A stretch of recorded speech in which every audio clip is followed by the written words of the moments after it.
ইমাম মালিক রহমতুল্লাহ আলাইহের জামানায় এক মেয়ে লোক মারা যাবার পর সেখানে আর এক মেয়ে লোক লাশ ধোয়াচ্ছে। হঠাৎ করে ময়লা পরিষ্কার করে যখন রানের উপরে হাত দিয়েছে, ওই মেয়েটার হাত গেছে আটকিয়ে। এত চেষ্টা করে হাত খুলতে চায় না।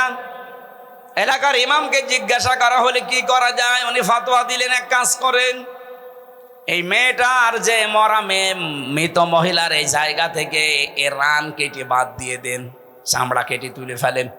কিন্তু এই মেয়েটার স্বামী রাজি না, বলে আমার বউ মারা গেছে, আমার বউ নেককার মহিলা, তার এখন মারা যাওয়ার পরে তার গোশত কেটে বাদ দেবেন, আমি মানি না।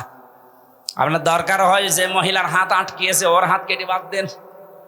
এখন ওর স্বামী আর সন্তান এসে বলছে কি, আমরা আসলাম বিপদ থেকে বাঁচাতে, আর এখন আমাদের বিপদে ফেলবেন না, আমরা মানি না। আরেকজন বড় যিনি আছেন মসজিদ